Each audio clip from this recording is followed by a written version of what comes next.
Okay, I remember a time when Steve's band was named Papaw, and they rehearsed in a Legion Hall, what used to be a Legion Hall owned by a mutual friend, and my band practiced in another room in the Legion Hall. And Stevie used to show me some licks on guitar. I remember one time he showed me this intro, which is a Edgar Winter song, and he showed it to me note for note. He had to play it like,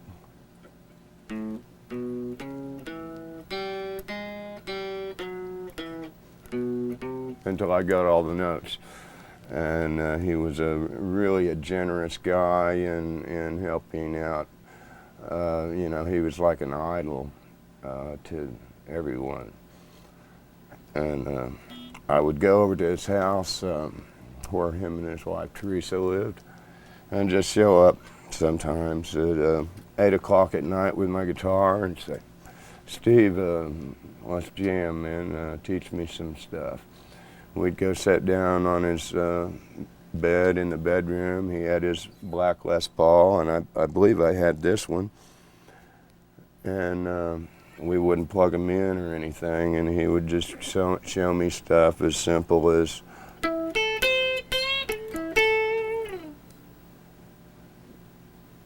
or a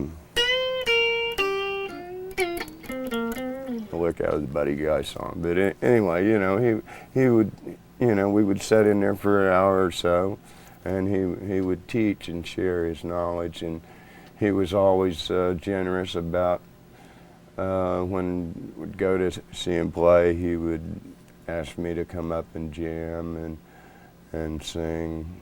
I'd also like to say a few things about Cassie Gaines. She was a real sweet girl, and she used to play a couple of songs, sing a couple of songs with her brother's band, and that was during the years like when, you know, like guitar players could go in and you know, if you knew the guy, you could jam. Steve would always get me up to jam, and so I got to know Cassie, and we jammed together a few times with Steve, and I asked Cassie, I called her up on the phone and asked her to join my band, and she was, you know, real flattered, you know, and excited, you know, that somebody had asked her, you know.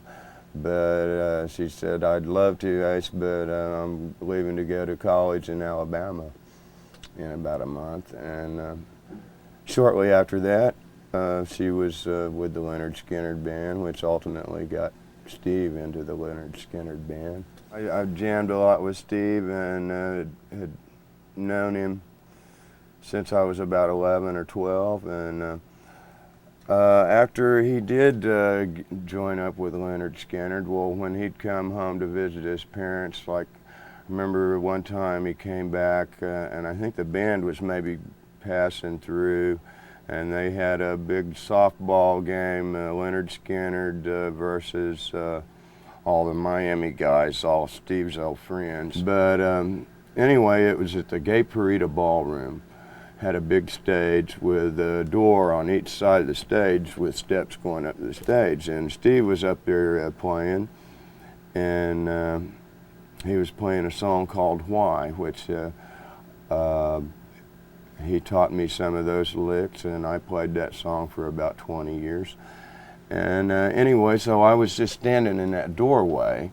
I had made no reference to getting on stage or jamming. I was just standing there, and this girl that I'd never seen before in my life comes and taps me on the shoulder and said, "Hey, you're not going to try to get up there and play, are you?" And I said, "Oh, I don't know, I might." And she said, "Well, don't you know who that is? That's Steve Gaines of Lynyrd Skynyrd." And I turned around, you know, and I turned around to say, "Yeah, I know who it is." And by that time, she had walked off. And I thought, man, that was weird. And not 10 seconds later, Steve looked over at me and, you know, and to come he wanted me to come up and sing the last two verses of that Lonnie Mack song, "Why," which we'd done many times together before.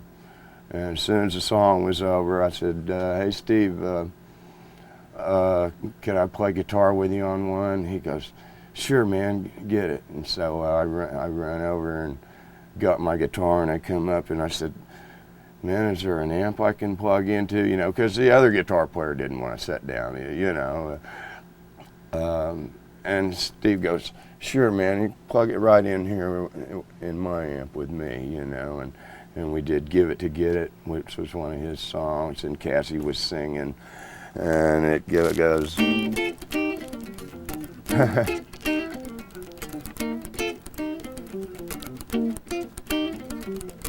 That's and then.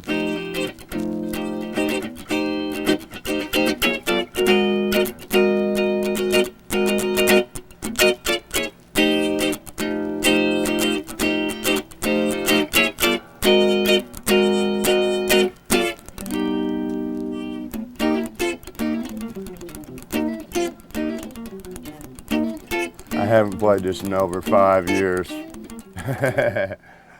Sometimes it's so very clear to me, my friend, you let you out. I can't remember the words.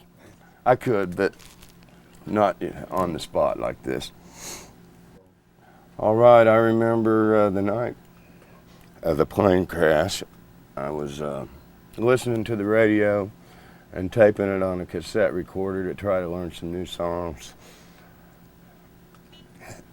And it come on about the plane crash. And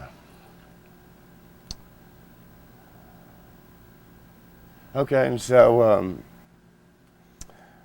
shortly after that, it was like maybe a couple of weeks, the movie Grease came out, and the first 15 minutes of it was live footage of Lynyrd Skynyrd. It was kind of a, you know, a thing before the movie Grease. And so me and about 10 of our friends in Miami went to the theater there in Miami and saw to see it. And after the Lynyrd Skynyrd part was over, which was only about 15 minutes long, maybe not even that long, well, the movie started, and 2 minutes later, everybody was looking at everybody else, you know, and so 2 minutes after that, all 11 of us left. We'd come to see what we wanted to see. He was a very great guitar player, very great guy, very giving guy.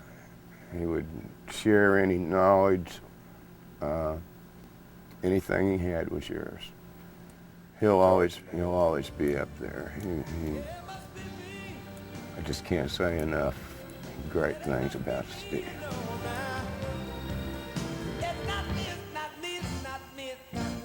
I could sit here all day and tell you stories about Steve.